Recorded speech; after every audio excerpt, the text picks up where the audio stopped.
Hey guys, Winter Wolf and Kingsley here, going to kick off Fantasy Movie Month for November with The Princess Bride coming up.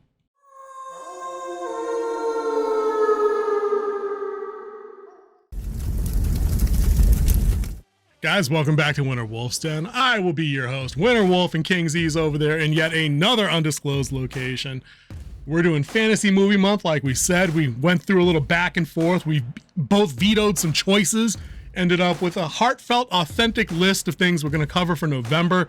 Be a little bit more lighthearted than last month's horror offerings, obviously, because we're doing fantasy. It's a whole lot easier to stomach. It's a lot more. I think everything's probably family friendly except for week 2. We're not going to give that away just yet, but I think the rest of the stuff has pretty much been around and is suitable pretty much for all ages. What do you think of our choices? Let's not spoil it, but are you happy with what we compromised on? Last chance to argue the point. Yeah, I'm really happy to be back. I'm ready for our salute to fantasy. Nice. I am happy with the selections we have. I'm still going to try to talk you into one because I think that could be a really good one. I'll talk about that in a minute. Yeah. But I believe where we're starting off is great because this is a childhood classic. Oh, dude, definitely. I think that this is I would say that except for our wrap-up selection, which we won't spoil, I think this is probably, is this the second most popular, or I don't know, we've got some solid choices here. I mean, this could fall anywhere in the top 3 out of the 4 we picked, but anyways, let's not even beat around the bush. Maybe we'll spoil what we're gonna do at the end of this, at the end of our talk on The Princess Bride. But the Princess Bride, 1987, if I remember right. 1987 look at that. Look at that. Yes. And like a lot of things we love, not a massive hit at the time, but it's got decades worth of legs. I think this is the kind of thing people watch, once when they were kids, and then they remember it fondly, and then they pick up the VHS and then the DVD and then the digital download. They get their kids to watch it. There's grandkids that are watching it at this point. If you're the right age, that you caught this in '87. This has legs. So this is going to be around for a long time. This movie is pretty essential. One of those movies that hold up over time too. It just holds up. Yeah. And the great thing is that no matter what generation you are watching this movie, you have your generation in this movie. Because you have the grandfather telling the story to the sick grandchild. Yep. And then you have the whole fantasy story. And then like the interruptions in the story. I mean, the way they made this movie and adapted this book is just classic. It's just how it should be done. Like, this should be a masterclass on how to adapt a book in a way that's entertaining to people. For sure. And we're going to talk about that framing device with the grandpa and the grandkid in a second, because that's, honest to God, that's one of the best things about the movie. I mean, say what you want about, we quote everything else. We quote that you killed my father. We quote inconceivable. We quote marriage. We quote everything else. But the brilliance in the film, like you said, is the setup at the beginning and how the book literally closes on the story at the end. But, 2 things just right up front, 2 things that I love the most about this movie. Like you were saying a second ago about, there's something in it for everybody. On top of that, this is on the short list of movies that I will absolutely die on the hill of. Please do not ever remake this. Don't do it. If you're listening, Hollywood, please. Winter Wolf and Kingsley are begging you not to do it. Can't. Just the performances by the actors alone are iconic. You cannot redo this movie. Because if you redo it, you're going to lose everything that made this movie great. The quotes, the acting, the way they each carried each other. It just this is such a great movie. This is fantasy lightning in a bottle, top to bottom. And like you said, I shudder to think what a modern remake would look like. I mean, all jokes aside, because South Park recently sending up Disney and the like with the Pandaverse. But in this movie, in the remake, Buttercup would save herself. She'd obviously be checkboxed into oblivion. The rest of the cast would be, put in the bottle and, shaken up, and then one of this, one of this, one of this, one of this. None of the humor would land. You know what I mean? None of it would feel authentic or not authentic. It wouldn't feel lighthearted, cheerful, happy, joyful. Any of these words that you can readily apply to The Princess Bride would not be core components of Princess Bride 2023. It just would not be. It would be a cynical mess, and we would hate it. I guarantee you that. They can't make movies like this anymore. They just can't. They're incapable. There's nothing stopping talented people from doing it, but the system, the studio system, would not allow for a proper remake of this, updated with, you know, new techniques for effects and things like that. I would say the only way is if it was an indie film. Oh yeah, sure. I mean, if you and I could pull together a budget of $500,000 or something like that, get some talented folks, we could absolutely do something like that.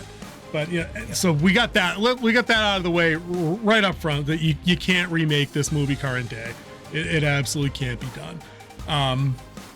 I can do the synopsis tonight because I can bang that out real quick because I'm kind of up on the notes if you don't mind. Unless you want to handle it if you did one. The synopsis, or do you want to break into the meta? Well, oh yeah, always meta first. Always remind me on that because we got to get that out of the way so people know statistically how strong this movie is. So we're talking about The Princess Bride, of course, released in 1987.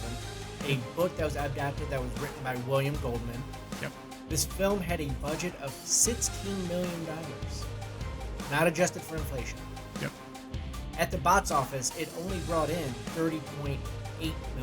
So it almost doubled its money, and that's in the United States and Canada. Yep. This movie's director was a well-known director, Rob Reiner, who's also a actor. You've seen him and stuff as an actor in Wolf of Wall Street. Yep. But as a director, he's directed timeless classics like The Bucket List, The Story of Us, a little movie with Tom Cruise in it called A Few Good Men, Yep. and Banger. another great classic that came out 2 years after this, When Harry Met Sally. Yep. Rob Reiner's the man, dude. Rob Reiner largely responsible for being the guy holding the bottle they caught the lightning in. Cary Elwes was his first choice to be Wesley in the movie. I think it was Rob Reiner that wanted Andre the Giant as his first choice as Fezzik. I think it was Rob Reiner, if I remember my behind the scenes kind of stuff for this movie, they had auditioned a bunch of people to be Buttercup, and I got the short list here if I remember right. They had Uma Thurman, they had Meg Ryan, they even had Whoopi Goldberg apparently read for the role. And very last second, the story goes that Robin Wright's agent heard about the audition. It was the casting call or whatever they call it was already done, but he had heard through channels about the audition, recommended she go out, I think to Rob Reiner's home last second. And as the story goes, he opened the door and the sun was perfectly behind her, and she was very blonde back then, very young, very blonde. They said the sunlight in her blonde hair instantly convinced him that she was Buttercup in the flesh, and she was more or less hired on the spot without even having to do the read. So I'm like, so this guy picked the three key people, you know, and then they got Wallace Shawn, they got Mandy Patinkin, they got, you know, a bunch of other not bit people, Billy Crystal from Miracle Max. I mean, the movie's got people in it for days. Yeah. But Rob Reiner's the guy that put it all together and basically convinced the studios after like the rights had slipped and gone back to the author a couple times, I can make this shit. I could do this. Here's how we're gonna do it. So kudos to him. And then the director of photography for this was Adrian Biddle, who's done movies like V for Vendetta, Shanghai Nights, The World Is Not Enough, and The Mummy. And not for nothing, all four of those are massive Hollywood hits. Are they not? Shanghai, maybe Shanghai Night is probably on the bottom of the list, but Bond, World Is Not Enough, banger. You know, The Mummy, the good Mummy. Yeah. Yeah, no, banger. So yeah, for sure, dude, for sure. Like you were saying a minute ago, just if we're slipping out of the meta and back into, you know, the actual writing and the script, I had never read the book until later in life. This was always as an 80s kid, this was always movie first to me. But I love the book. It's since been given to me as a birthday and a Christmas gift a couple of times. I love it. It's fairly faithful in adaptation as far as I recall. I can't complain about anything.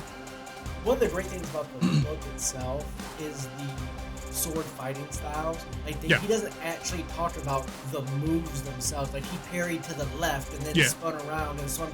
No, he talks about, and they do it in the movie where he's like, "I see you're using the charm and defense and stuff like that." Beautiful way to talk about sword fighting. Unless your opponent is an experienced leaper. Which I am. That was pretty. I just watched that scene last night as I was clipping out a couple of things that I'm gonna interject here as we go. And I watched that scene like twice. It's called the chatty duel. You know what I mean? Like, and it's exactly that. In any other context, in any other movie, we would shit on them for talking so much during a physical confrontation, being like, "Have you ever been in a fight?"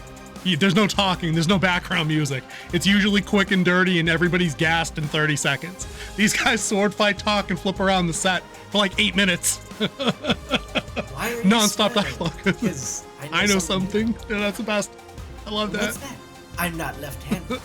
And then clink, 3 more minutes. I know something you don't know. I'm not left-handed either. I love it. Either. I'm telling you, dude, we could literally just go through all those parts like non-stop. But we're gonna try and stay a little focused, just because we want. Dude, I want to do this review, this experience, the proper respect it deserves, because you'd think that, you know, if you came up at a certain age, you might be cynical in life by this point. Dude, I watched 30 minutes of this last night to get some clips, and I was instantly in a better fucking mood. Instantly in a better mood. You know what I mean? So, like, let me break down the synopsis. It's fairy tale straightforward. There's nothing complex here. This isn't supposed to be Game of Thrones. This is very much in the vein of old school Disney fairy tale stuff, like old Snow White, old Cinderella, old Aladdin, I guess, would be like right after the golden age of the animation. So the setup, it's pretty simple. There's a farm boy that falls in love with a wealthier girl on her farm. He doesn't have the money to marry or whichever, so he goes off to find his fortune and disappears and is assumed dead as a result of a pirate attack. Meanwhile, the rest of the world goes on, and we find out that this girl has been selected for being the most beautiful in the land. She's supposed to marry the incoming prince. He's not king yet. Because they call him, he's Prince Humperdink in the movie, right? So he's not king yet. Prince Humperdink. Yep. She's kidnapped before they can actually have the ceremony by 3 super cool bad guys, because I love all 3 of them for all their reasons. And then a mysterious man in black appears to rescue her. And then the rest of the movie kind of happens. There's a couple of plot twists which are kind of obvious. You know, it turns out that the prince king to be hired the 3 guys to kidnap her so she could be killed, and he was going to frame her murder on a neighboring kingdom that he wanted to war with for general profiteering reasons or whichever. Not important. Land grab. Land grab, right? So, and then everything else happens, and that's when it gets all cool. You know, we got the fire swamp, we got the death machine thing, we got the Miracle Max, we got a billion things we're going to talk about, dude. Billions of things. But that's the beauty of this story, is that it's that effing simple. Dude, tell me about simplicity and its elegance, please. Oh yeah, this movie, you're not expecting any big plot twists. You don't go in, you just go in there and just enjoy the ride. Yep. Just zone out for, I didn't get the runtime. 108 minutes. It was out, yep. Minutes. Yep, 108. So Tight, fast, never bored. A little over, it was an hour and 48 minutes. Something like that. I think it was 108, I'm pretty sure. Grab some popcorn, snuggle up with someone close to you, and just enjoy. And that's the beauty of this whole thing. For sure. I have one question for you. Shoot. Name another quotable movie like that you could quote more than this. There's this one, and there's one other one. It's my top 2 quotable movies. I mean, dude, that's a great question, because I mean, I know a billion movies that like I can quote 1 or 2 things from, like T2, Hasta La Vista Baby, Terminator. There's a lot of movies got 2. Star Wars has The Force Will Be With You, and I am your friend. A lot of things have 1 or 2. This has like 8. I mean, 9, 10. 8. I could almost quote the whole movie. This is what I'm saying, dude. There's plenty of. If we put on The Matrix, the first one, and shut the sound up, I could do the whole thing, because I had that DVD on a loop in '98 when that came out. You know, it was one of the first DVDs I owned. But dude, in terms of volume of quotes, dude, I don't know. Do you have a second? Like, do you know one that's close? The only other one I can put in this tier is Top Gun. Yeah, see, another 80s banger, 86, I think, so it's right in that zone. 86, right 88, something like that. And that one is super quotable like this one. Yeah, dude, you're right. This one is like, I mean, every time I leave, I use one of these quotes. Have fun storming the castle. Dude, that's another good one. And that's by like a character that's in the movie for 4 effing minutes, but has a massive impact, obviously, very likable, very charming. It's Billy effing Crystal. Like, I mean, there's that. But you're right, dude, Top Gun, and maybe like other 80s things, like Rocky. I mean, everybody, there's a couple of lines, yo, Adrian, shit like that, and some of the Polly stuff and some of the mixed stuff. But yeah, dude, this might be the most quotable movie of all time. You might not be wrong on that. And you might not be wrong. This movie, and I'm going to say it like the kids do these days, is goated. This movie goated. is goated. Fact. Fact. And I'll tie that right back into, dude, just don't remake this. It's this and the Crow and Jaws, please. It's a very short list. Very short list. And maybe Empire Strikes Back. But mostly these three that I just said. They need to be in the vault and protected 24/7 from hacks that are going to come in and be like, I really think it's problematic. Like, no, shut up. Stop. Just stop it. Stop it. But like, dude, before we even get into the movie, let's talk about the framing device that sets this whole thing up. Because this is 80s brilliance by itself, casting notwithstanding with Fred Savage and Peter Falk as the grandpa, Columbo, right? I mean, it's such a great setup. Fred Savage. Dude, Who didn't want to be Fred Savage in this and have Columbo come in and read you a book? But that's the best part is every kid had that sick day. You were homesick from school, you were playing a video game or Atari or doing whatever you were doing. You might have felt a little bit better, but you were still kind of milking it. And Mom pops in and says, Grandpa's coming by, he's gonna visit. And Fred Savage rolls his eyes so hard, I think they're still rolling. Like still, it's like 40 fucking years later. They're still rolling, right? He's like, he's gonna come in, he's gonna pinch my cheeks, and maybe you could just call him and tell him not to come by today. And then Peter Falk shows up and he kind of like, he boots the door open, all show business, and the first thing he effing does is pinch the kid's cheeks, and he rolls his eyes again at his mom. It's hilarious, it's charming. I love the setup. But the nuts and bolts of it is, Grandpa comes by to read the story. The kid opens the book. He's wrapped it up for him. He goes, oh, it's a story. And he goes, oh, is there any sports in it? Like he's out because he's an 80s kid now. He's already into the video games. He's playing, is he playing RBI baseball, I think? Deep cut. I think he's on a Nintendo playing RBI baseball, but he has a Atari joystick on his bed, I think. But I thought it was RBI baseball. I couldn't remember the game he was actually playing. I just remember he was playing a game and then like, he had to hide it under. Yeah, he did. Right. Because he's faking it by now, right? Right, because Mom came in and he was faking it. Or he's probably sick the day before, but he milked it for the 2-day. You know what I mean? Yeah. So the grandpa commenting on the book is like, sports. And he's got the Peter Falk grandpa voice down. I assume everybody knows the grandpa voice. And it's like, it's got sword fighting and princesses, and chases and escapes. It's got true love. It's got kissing book. Right. So then Fred Savage does the 3rd grader, 4th grader thing, and of course he says that shit. So the brilliance of this entire setup, I've said setup like 90 times. When they set the table here, the brilliance is Fred Savage doesn't want any part of this. It's so concise and clear and obvious, but Grandpa's gonna read it to him anyway, because as he said, hey, this is the book my dad read to me when I was sick. I read it to your dad when he was sick, and today I'm reading it to you. Like, sit down, shut up, and listen. You know what I mean? It sets this up as a beloved classic passed through the line. Yep. Right. Through time. That this Meta. Is a beloved classic story. Meta, which this movie now is, dude. It's so perfectly done. They get into the book, and I think it starts with them on the farm. They kind of go through the Wesley and the Buttercup backup, and this is where you get the first. I was like, dude, it's on the thumbnail, guys. It's gonna be in the background, right? It's probably it's the least used quote from the movie because it doesn't have that action implication to it. But it's probably the best quote in the movie because it's part of the framing device, which we will talk about at the end again. Because that part knocks me on my ass every time. I can't help but get a little misty. I love that shit, right? It's Wesley on the farm. Buttercup's kind of a bitch. She's worse in the book by far. Ordering him around, get this, do this, clean this, do that. And only thing he says is, as you wish. As you wish. And then finally she figures out, as the grandpa explains, as you wish is really just code for I love you. And then it was a big surprise when she figured that out, and then it was a bigger surprise when she figured out she loved him back. And then they do the fast forward through the romance, and Wesley's off to go find his fortune so he can come back with the money to have the marriage and this, that, and the other thing. What happens after the big setup? Do they go right into the kidnapping? Because I don't really remember off the top of my head now. I think they went. No, the dream was later. Let's not even worry about the scene by scene. We know the plot through and through, though. Yeah. We'll just do it like this. So, whatever order it happens is, let's just cut right to the bullshit. Fezzik's trio, right, kidnaps this chick from wherever, right? Yeah. Talk about Fezzik and his gang, because these guys are great. There's not a wasted moment of dialogue with any of them, and Andre the Giant could barely fucking speak English, and it's charming as all hell, and it's still not wasted, because they still don't make a mockery out of him. They still, it was beautiful. Yeah, because you have Fezzik, who's the brains of the operation. Yep. Well, at least he thinks he is. Yeah. You have Andre the Giant, the Brute. Yep. He is the Brute Squad. Yep. You are the Brute Squad.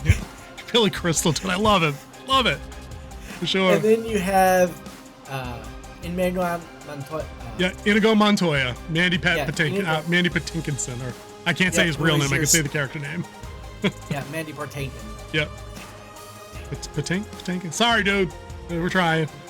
But yeah, and he's the swordsman. Spanish swordsman. The Spanish swordsman, right. Spanish swordsman. Of the three of these dudes, they give him obviously the best backstory, right? Yes. Talk about the backstory, because this has obvious implications later. Because Wesley's not the only one on a mission in this movie. This is as important, in my opinion. They all are of the three that get together and make up the team that hits it up in the end. Is like you have Andre the Giant, who's trying to prove that he's more than just a big strong guy. Yep. And then you have Wesley, who's of course trying to save his love. Yep. And then you have Inigo, I-N-I-G-O, Inigo. Yep. Inigo Montoya. Yep. And he is trying to seek out the man who killed his father. Do you happen to have six fingers?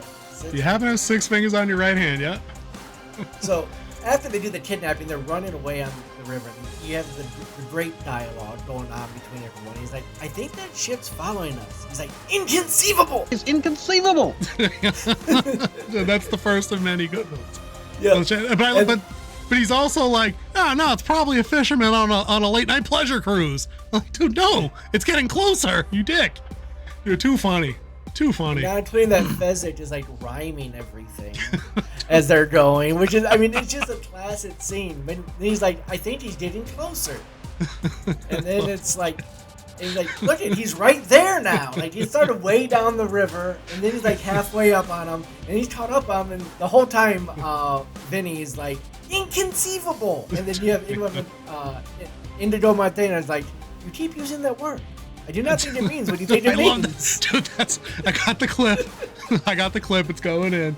Inconceivable. You keep using that word. I don't think it means what you think it means.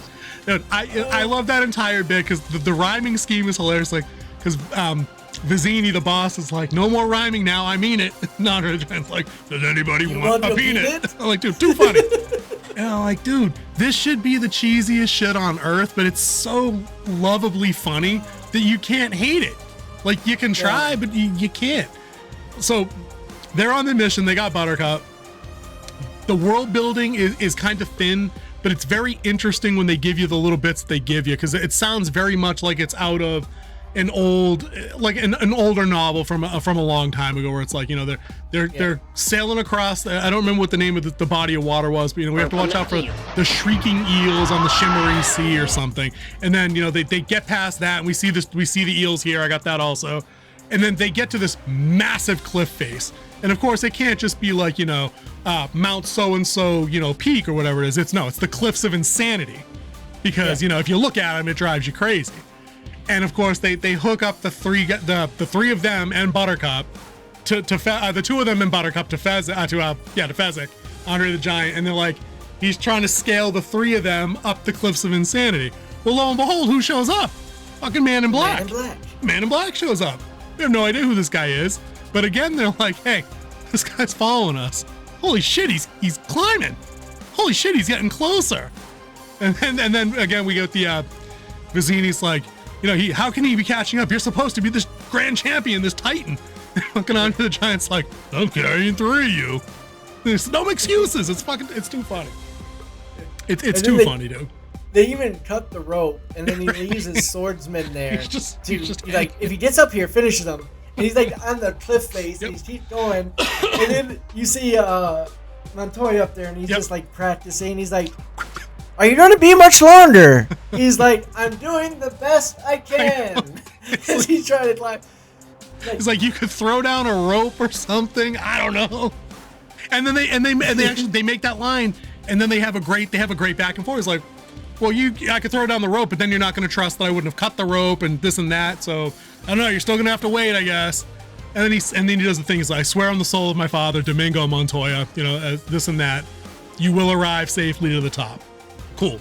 They pull him up. Like, throw me the rope. He's throwing me the rope, because and the timing, dude, fast, right?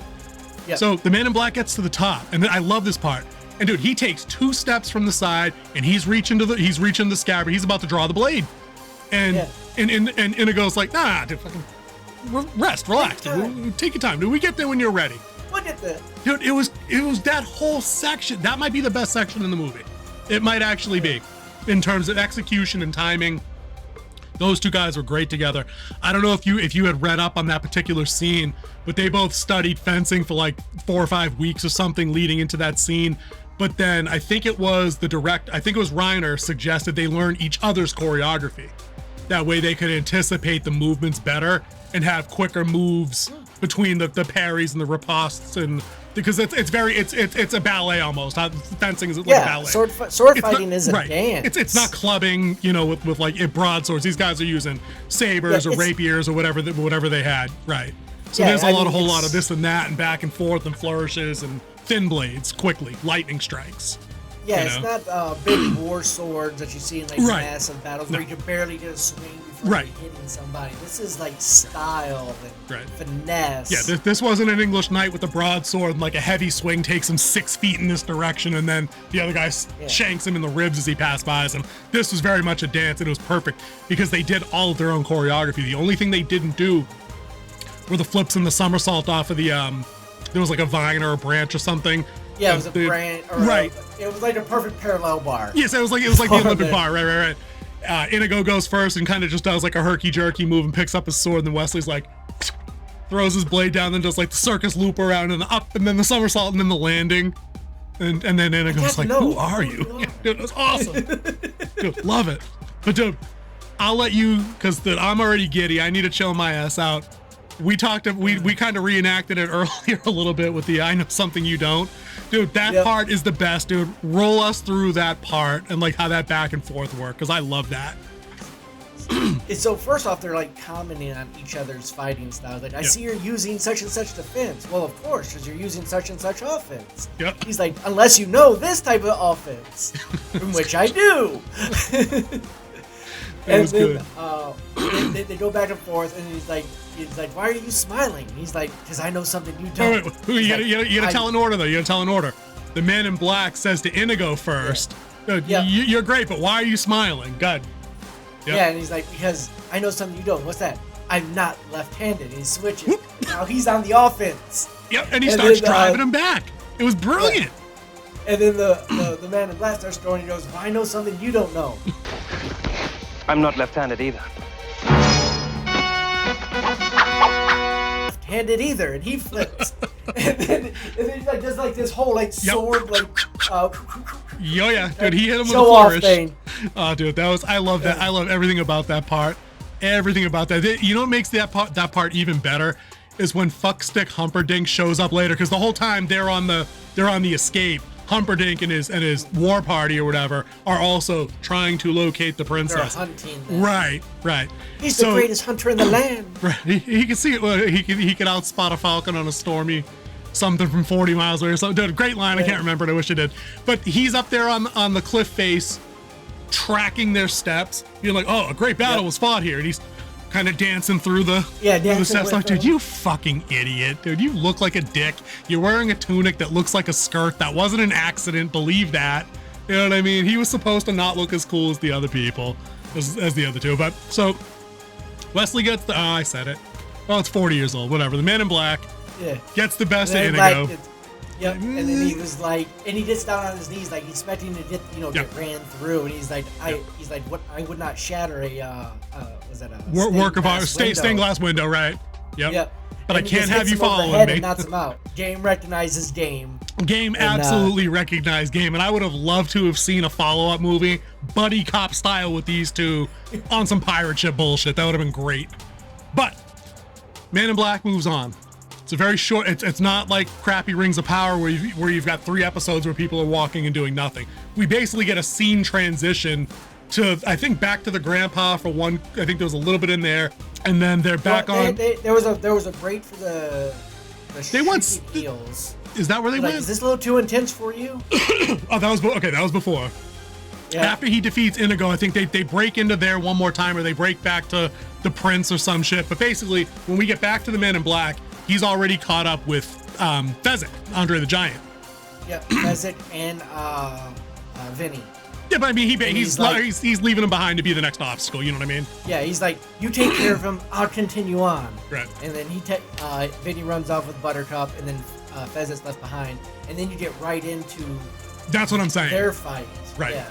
So this fight, let me set up this fight for you. Man in Black comes around a corner, countryside, fake boulders here and there for cover, doing some things. Out of nowhere, this fucking boulder the size of like a watermelon just crashes into a rock next to Man in Black's head. Andre the Giant shows up and says, I could have killed you if I wanted to with that one.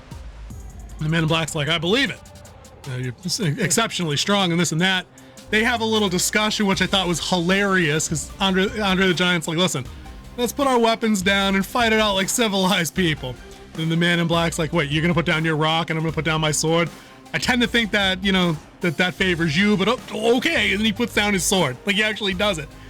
And when they scuffle, he starts the scuffle, but he just runs into Andre the Giant. And it's like when your little brother does that. Like, he bumps into his, into his Johnson, basically, and doesn't budge him an inch and just kind of, falls back. He tries again with a bear hug. And Andre the Giant's just like, the fuck is this guy doing?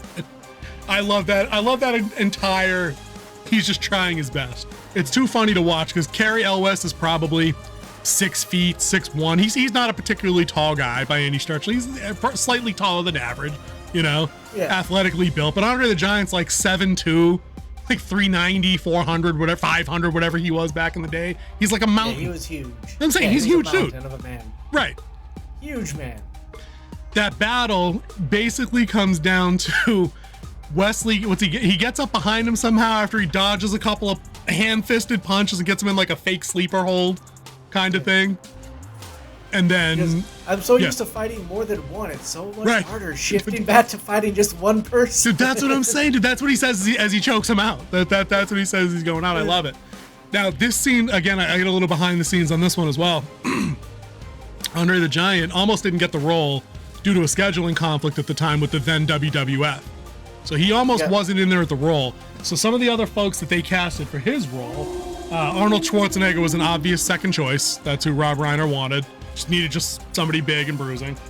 They also brought in Kareem Abdul-Jabbar, probably fresh off the Conan the Destroyer role. Oh no, it wasn't Kareem. That was Will. Dragon, the Last Dragon. Kareem was in the Last Dragon. Yeah. Who was he in the Last Dragon? He was the big. He wasn't. That guy he fought against. No, he wasn't the Shogun. He wasn't. No. Oh, Enter the Dragon. Enter the Dragon. I think the Last Dragon's Barry Gordy with the Shogun of Harlem and Bruce Leroy. No. With Bruce Lee. The real one. Okay, yeah. So fresh off of that, and then Lou Ferrigno, who you guys might know as TV's the Hulk, the Incredible Hulk. The Hulk. Yep. But in this scene where he's got Wesley dangling from his neck, Andre the Giant had so much chronic back pain from his wrestling career and from the medical condition that gave him the giantism back then, that entire scene where Wesley's on his back, they used a sophisticated system of ramps that the crew would move around and some pretty good slick camera work. That way you'd never see that his weight in most cases wasn't supported at all by Andre the Giant's shoulders, neck, back, hips, whatever, because he was in that kind of pain. And if you watch in the movie, he's mostly just standing there in every scene he's in. He walks in a couple of scenes, but he's never it's not like The Rock. When The Rock's in an action movie and he throws a dude 60 feet over that, it's not that. He was already getting a little older and the medical stuff was ruining him at that point. But Man in Black gets the best of him, says, I don't envy you the headache when you wake up, but hopefully you dream pleasantly about large women or something, which again, hilarious, charming. I love it. Battle number 3 happens right after another. I think they cut away again to Humperdink because he's still on the approach or on the hunt. Right. And then we get to this one. And this might be the Fezzik one's a little underwhelming but charming. I do like this one where he squares off with Vizzini. I love this. The Battle of Wits has begun. Tell me about the Battle of Wits, dude. This one's you. He's like, obviously you're skilled because you bested my swordsman.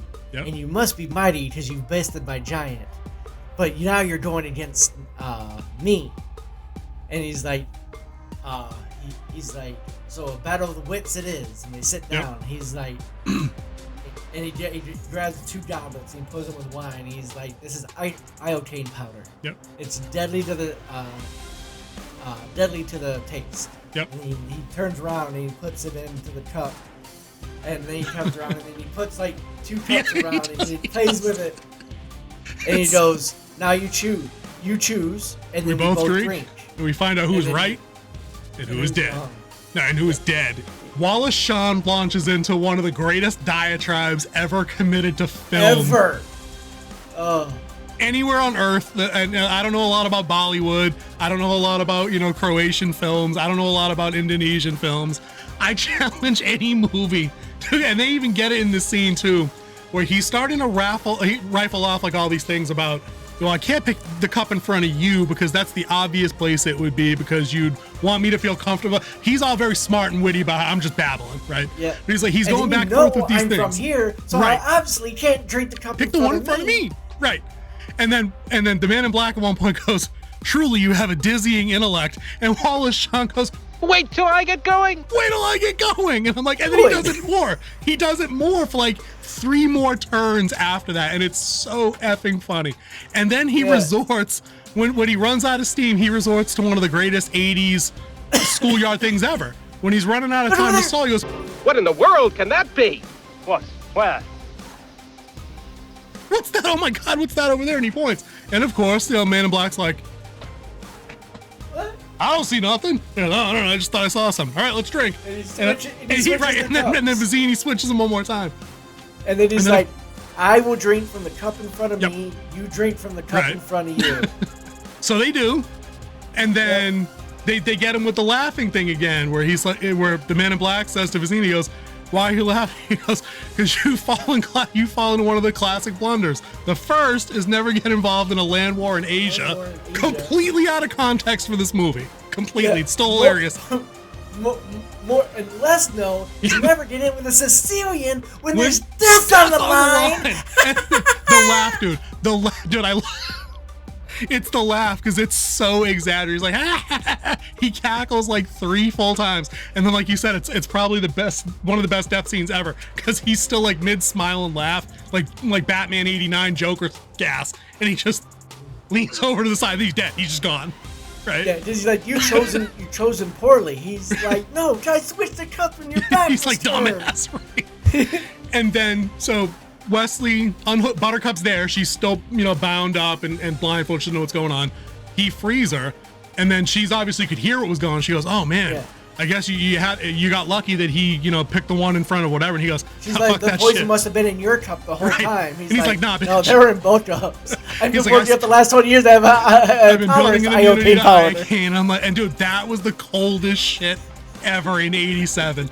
Dude, scores and legions of people were like, "Damn." Imagine that. Imagine knowing you might need to pull that trick on somebody 15 years down the line or some bullshit. You started prepping ahead of time. That's cold. I love that. I think this is where they go on their little hike for a little bit. It's very contentious, Buttercup and the man in black, because she doesn't know who he is at this point, right? Well, actually, she does. She does. "I figured out who you are. You're the Dread Pirate." She gets to that after they've walked for a bit, and he's talking about, he's kind of mocking her pain. She's like, "Don't ever mock my pain," and this and that. "I died the day this guy went away," because he was basically mocking her for having a true love that she was holding out for, pretty much. Yeah, and she's like, "Did you run to his arms the day after he left, or did you the day after? Or did you wait a week to get married?" Yep. Yeah. That's what I'm saying. So it was contentious as fuck. But then what does he say? He says something he says it. She pushes him. That's right. She doesn't figure it out. She pushes him down the hill. And she pushes him, and he goes, "As you wish." Right. Wesley! And then she goes down and starts tumbling down. Dude, I should probably go back and clip that because that fall is so ridiculous. It's hysterical. Like, they just tumble at breakneck speeds for like 30 seconds, it feels like. And he's a mess, and he's getting the all black thing, and he's just somersault, and she's got this pink frilly sundressy thing on.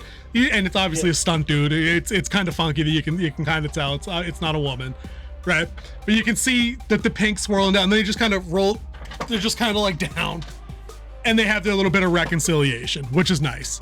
if I'm not mistaken, and we'd have to check the tape on this, that is the halfway point of the movie. You know, I'm a big fan of these kind of signpost scenes. Like, if this doesn't happen by 15%, if this doesn't happen by Act 2, middle of Act 2, you know what I mean? All these things, they make sense. Guys, we know that kind of talk sounds formulaic, but it works. There's a reason all the best movies have this shit. E.T. has this formula. Jaws has this formula. Scream has this formula. Saving Private Ryan has this formula. There's a reason. King Z, real quick, 30-second sales pitch on the hero's journey and 3-act structure and why it works. I'll put you on the spot. It works because it makes it's simple, it can be followed, and it gets you to the point of, because when you're watching and reading these stories, it's an emotional roller coaster. Like, you need to hit a certain point or you lose interest. It's been proven when it goes too long into a certain plot point that people lose interest, and that's when phones come out. That's when you're like, oh, bathroom break time, because you're not hitting the cycle. Because every scene itself should be its own short movie, and you have up and downs in that scene. And then the whole movie has its ups and downs as well, because if you stay all the way up, people are going to be so amped up, they're not going to be able to, like, it's just not going to be good. If you're all the way down, people are going to get bored, they're going to be lose interest. So you got to have this up and down, and you have it set in this structure. So you have your Act 1, where you introduce the characters, introduce the setting, introduce the main plot of the story, and then you, as you get out of, I saw a better breakdown of the 3-act structure where it's actually a 6-act structure. You have 1A and 1B, 2A, 2B.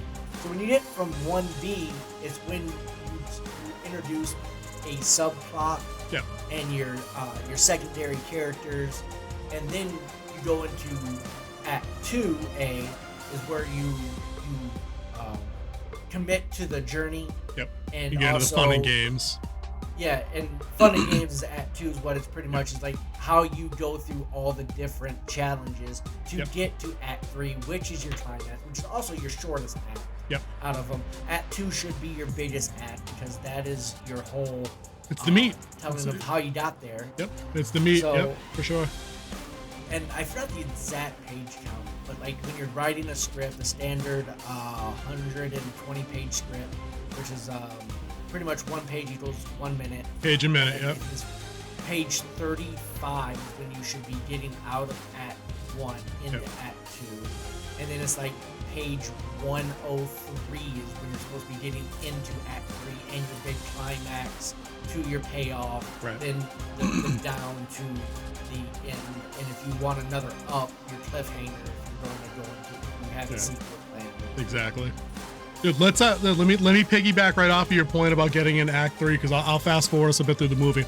So, the Men in Black, and now Wesley, revealed as Wesley and Buttercup, they're on the voyage together. They have to go through a place called the Fire Swamp. They have a couple of mishaps in there with rodents of unusual size, pictured here. And flame jets, ROUSs. They got quicksand, they got flame jets, they got all kinds of crazy shit going on. The dialogue, pretty witty between them. He's basically catching her up on where he disappeared to, how he was, always going to come back and this and that. Or be afraid of the dread pirate Wesley. Right? No. And that's a great story in and of itself about how we got that all to work. You know what I mean? And how and again, that circles to the end with, obvious character we'll talk about. So they come across. Probably. Good morning, good night, see you tomorrow. Right? They eventually get captured. Humperdink catches up to them. They're all outnumbered and whatnot. Wesley's like, no, death before capture or whatever. He's like, nah, I'll fight and die here. I'll take my chances. I think I can take you bitches. But Buttercup basically bargains for his life to let him go if she agrees to go back with Humperdink. Of course, the bad guy screws him. Humperdink sends him into there's a name for the Pit of Despair. The Pit of Despair. The Pit of Despair. Yep. Sorry. Yeah, that's in the movies, guys. That's not us being old and clearing our throats. That's one of the gags they run. So in the Pit of Despair, Humperdink's main guy, Count Rugen, kind of a brilliant mad scientist, Mengele type of guy, has the life-sucking machine. Hooks Wesley up to it, looks painful as fuck. Wesley's like convulsing and convorting because I just took 1 year off your life. How do you feel? And all we get is a fucking whimper, dude. And that's how you establish stakes in a otherwise, exactly. This is how you do stakes in a lighthearted fairy tale. Shit was all fun and games 3 seconds ago, even when Wesley's getting his arm bitten by a giant rat. Now, shit just got real. Our good guys that are survived, Fezzik and Inigo, reverted to old ways. Inigo's a drunk. He's kind of fallen over himself. Fezzik's basically the brute squad again. They got to get their shit together because they hear the scream at some point, and they know it's got to be the man in black, because the scream that they heard through the town could only be the scream of somebody that's lost the true love. And Inigo remembers the story because the man in black told him about it, I guess. I don't remember. They go to the pit of despair. The hilarity, actually, it's not the hilarity. Let me stop myself. Sorry, guys. Before they go to the pit of despair, we get another episode of the framing device, and I need to hit this because this is important, right? This is big. The Count lets Humperdink come down and hook Wesley up to the machine to like 50 years or some shit, max setting. To 50!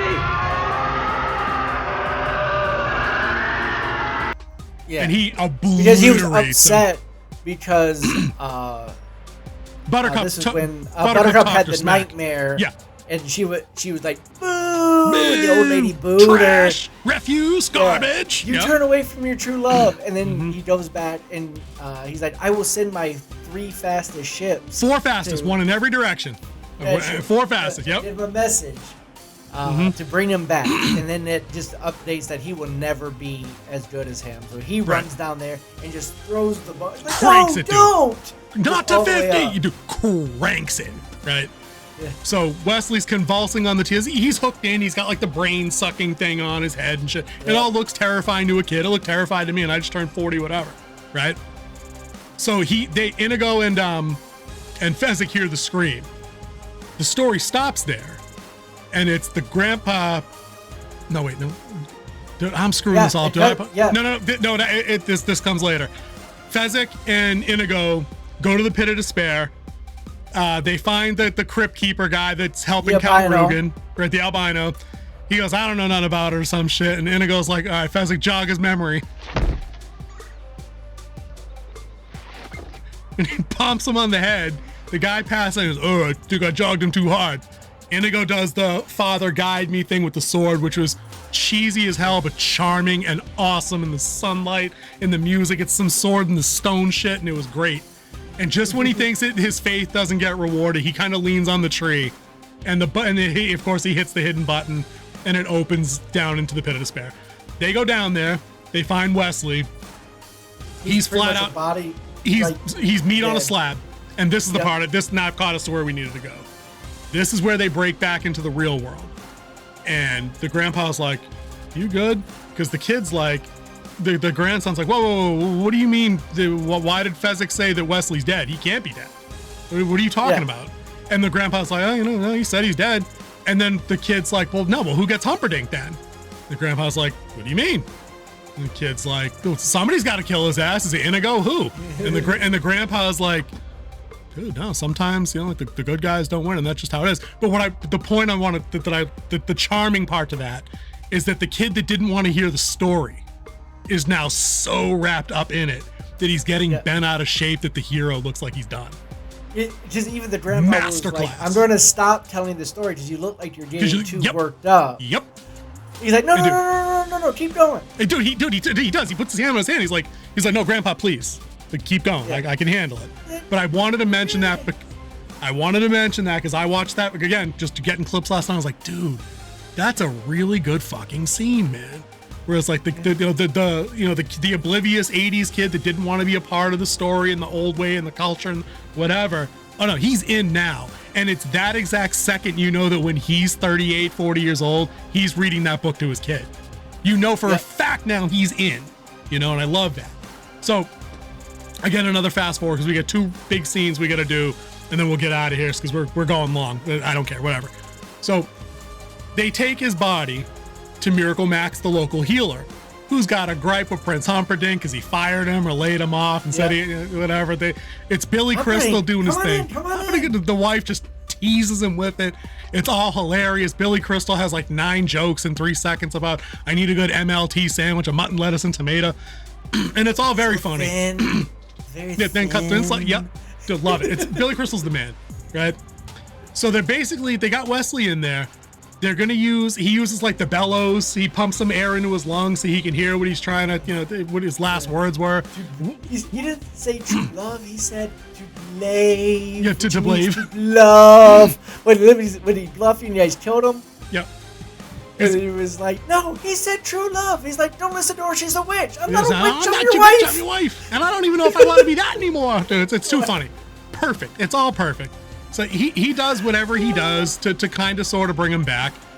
But unlike crappy current stuff, Wesley doesn't come back Super Saiyan style ready to roll. He can't move.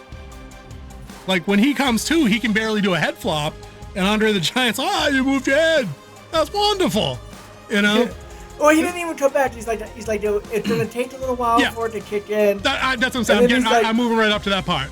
Because in the they're waving, have fun storming the castle. Right. And then she's like, do you think it's going to work? They'll need a miracle. They'll need a miracle.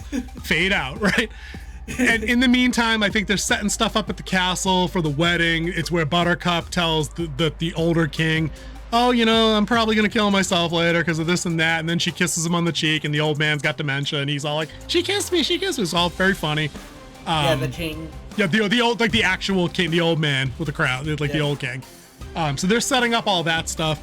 If we super fast forward, we get to the part where Wesley's come to, they're up on like the outer castle wall on a ridge somewhere, and they're like looking down, and they're like, we got nothing. If only had a wheelbarrow, that would be something. He's like, Fezzik, where do we put that wheelbarrow? I got it over here. If we had a Holocaust cloak. He pulls it out. Then I turned from Mad Max, and it fits so well. Right? He goes, why wasn't that listed under our assets? Dude, it's just funny. Dude, dialogue doesn't work like that anymore, and it makes me sad when I watch older stuff, and I'm like, no, dude, that's actually funny. The three of them playing off each other, it's good shit. So they advance the story a little bit more. They cause a distraction with the Holocaust cloak and the wheelbarrow to scare away the enhanced guards that were at the gate. They interrupt the wedding ceremony with the distraction outside. That's where we, of course, get the high priest doing the marriage is what brings us together today. Too funny. Marriage is what brings us together today. That shit's hilarious. Dude, Humperdink's starting to panic a little bit, getting a little sweaty. He's sending Rugen to go, double the guards and this and that.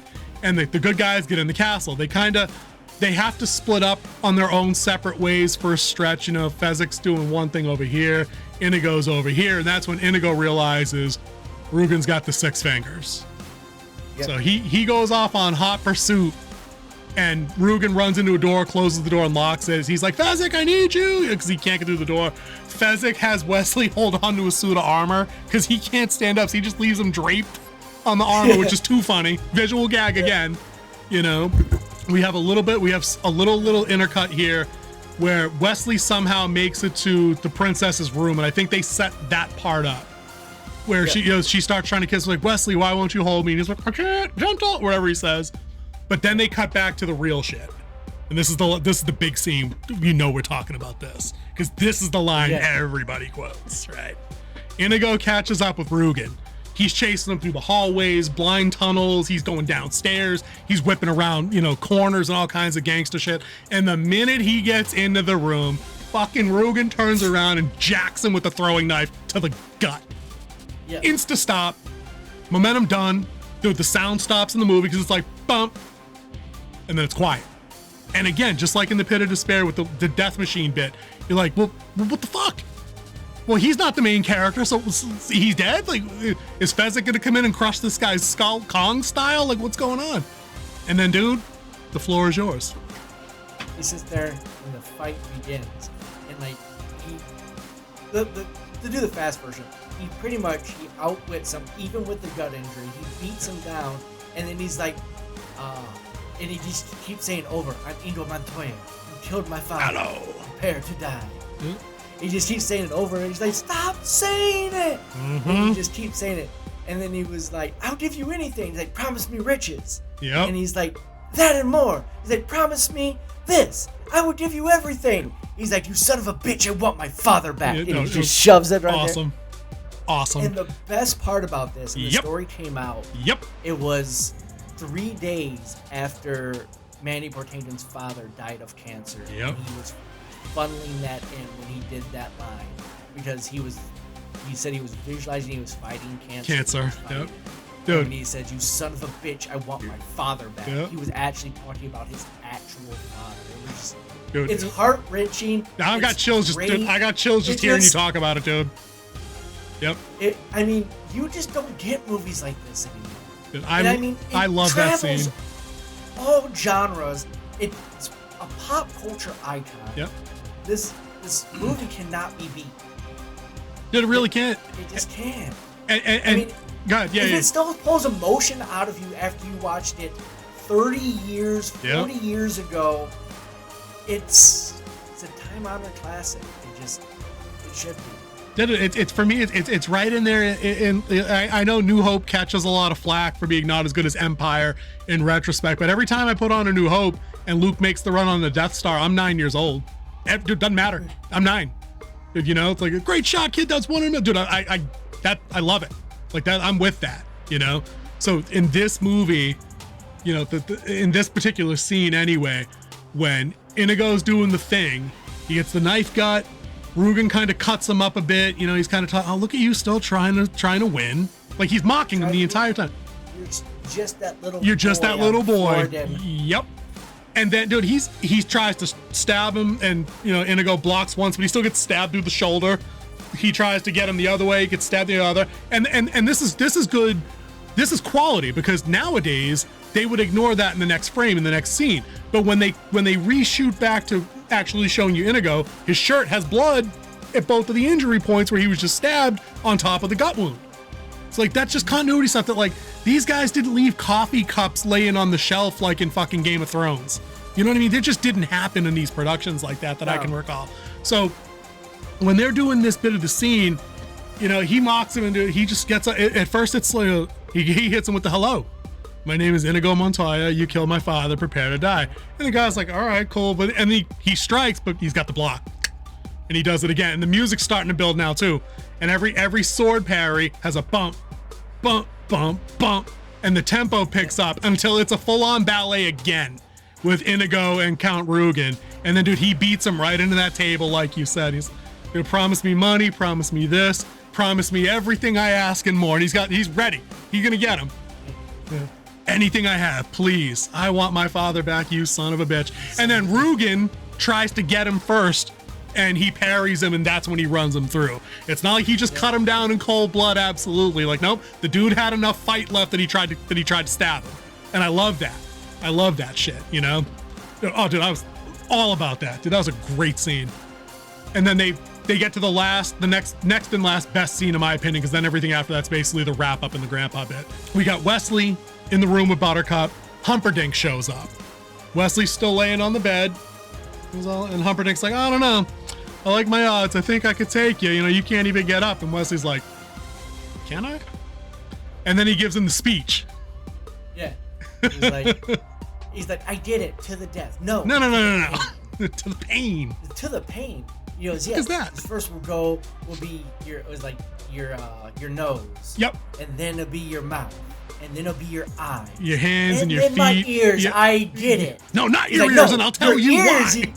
Your ears you get to keep. Because when you walk down the road and you hear them gasp at what a ghastly creature and what has ever happened to you, you will hear it and remember it for the rest of your life. Yep. And then he stands up. No, he's like, "Drop your sword." Yeah, but they cue up the best kind of hero music for his slow rise. Perhaps I have the strength after all.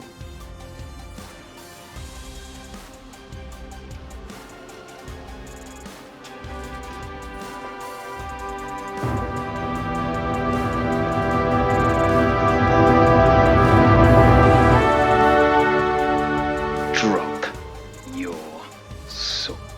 He just gets the sword. You just point at him. "Drop your sword." And this motherfucker couldn't have dropped that sword quick enough and then go sit in that chair like a little bitch. Yes, he did. Dude, it was savage. And then, you know, of course, Buttercup ties him up, and Wesley basically collapses on her at that point, being like, That was it. That's all I had. I bluffed him. Again. That's all I had left. But all he had to do was outsmart this coward piece of shit.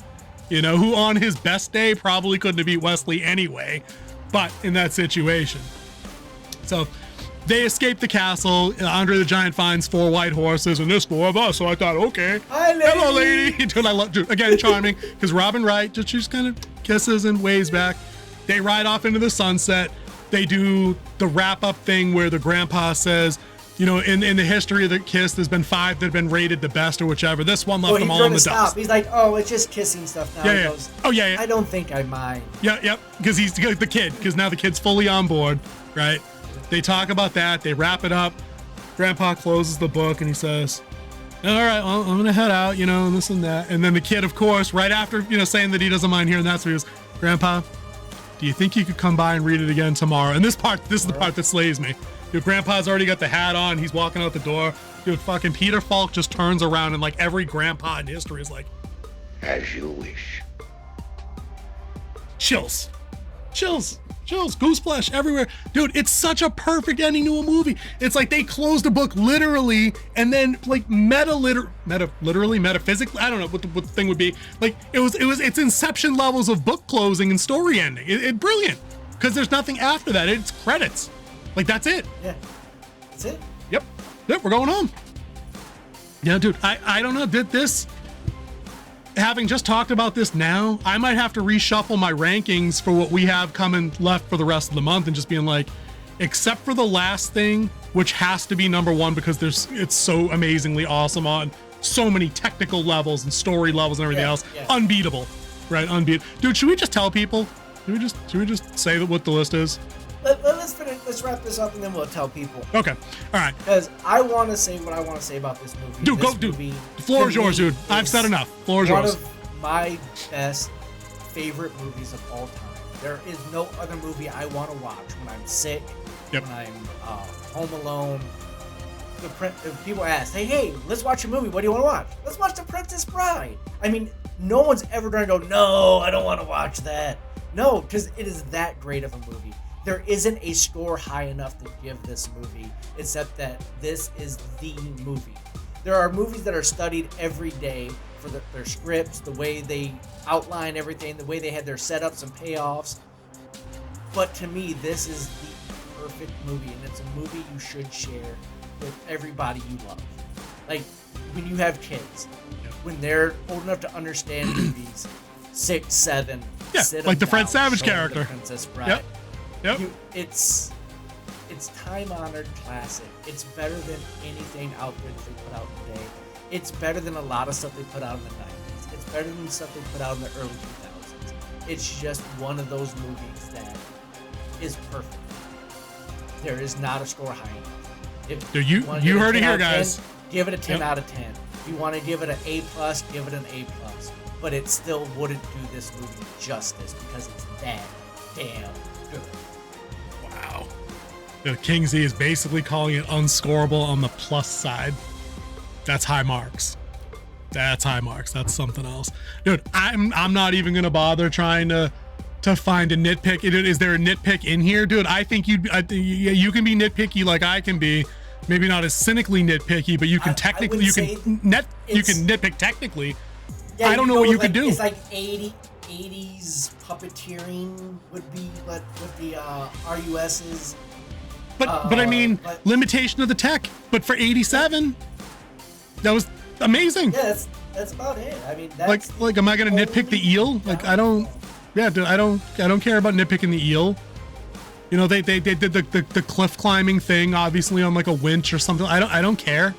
Like that wasn't the point. You didn't see anything. Right. There was nothing visually wrong with the movie. Like, right. You didn't see, like, you brought up the Starbucks cup. You don't see that. You didn't see the rigging on Wesley as he was on the back of Andre the Giant. Right. You didn't see the rigging as they were climbing up. It looked like they were actually climbing that rope. Yep. Like, as a kid, I actually believed they climbed that cliff. Right. We didn't understand what matte paintings were. Yeah. It looked Sure. amazing. Yep. And it holds up today. It absolutely holds up. I think for me, there's a certain level of charm. I've used the word too many times tonight, but movies like this and on that same high level, things like E.T., things like Raiders of the Lost Ark, there's a certain charm that just goes along with everybody taking it seriously and having fun with what's going on. A movie like The Princess Bride reminds me of other fun 80s movies that didn't take off to the level like this, like things like Flight of the Navigator or The Last Starfighter are two of my favorites that we could do in like a sci-fi month at some point. Sci-fi from the 80s, family friendly. Like they're just fun. There's something in it for everyone. There's no messaging necessary. There's none received. There's nothing planted. It just is what it is. It's a fairy tale on the big screen. But I think, like I've said, for me, what absolutely sells this movie is the framing device of the kid and the grandpa, because it's such a familiar motif, idea, bit of symbolism, however you want to read into that. And they absolutely the cuts of them in the middle at those tactical places in the story are brilliantly placed. Like it's not a filler scene anytime they show back up. Like it's there to tell you something. It's there to show you the progression of the kid and how he's coming along and he's buying into the world. So I mean, there's nothing wasted in the 108-minute runtime. You'll never be bored. Never. I don't know how you could be. Masterful balance of comedy and heartfelt story. Yep. I can't. I don't think there's anything I can say to its detriment at all, other than not other than except that please don't remake this. Like I said at the beginning, we just gushed about this for an hour and 15 minutes. Like there's a reason it's that good. It's that banger of a flick. Are we good? I think we're good here. I think we covered it. So that kicks off our salute to fantasy. Works. But we're going to continue this month with fantasy. We're going to be covering some big name ones. Of course, we have to go to the professor, and he's going to close it out. Yep. There is only one professor, J.R.R. Tolkien, and we're going to be covering Lord of the Rings. We're going to be covering the impact Lord of the Rings has as both as a cultural icon, as well as the movies themselves, and the books, and how it pretty much gave the groundwork for all fantasy. Like you can go to any fantasy thing you read or watch, and you can take it back to Tolkien. Yep. For sure. That's why he's the professor. Yep. No argument there from me. All right, then Kingsley, do the we didn't do any like and subscribe pitches. You want to throw one in? So we'll just throw in some banners in here. You might have saw some banners pop up every now and then. I'll put a couple in for good measure. If you like this movie as much as we do, and you like us putting out this type of content, go ahead and hit that subscribe button, hit that like button, so more people can see the Princess Bride review by us. It helps us in the algorithm. It really does. It helps the channel. If you hit that notification bell, you'll never miss us when we drop a new piece of content where we're reviewing other fantasy stuff in our salute to fantasy. That cracks me up. But I think that's it for me. Why don't you just take us home? All right, dude. Well, yeah, then I appreciate everybody stopping by for another long one, but it's because really we love the movie so much. We do appreciate all the attention, the comments, the likes, and all the good stuff that King Z said. And just remember, Winter Wolf and King Z, always here to talk about these kind of things. If you want to drop other suggestions down below in the comments of kind of things in genre that we go over, happy to talk about those things. And I'm trying to think of something clever to work in a quote from the movie, but I guess all I can say is, as you wish. We should cut that out because that's garbage. Storm in the castle. Oh, I should have thought of that. Oh!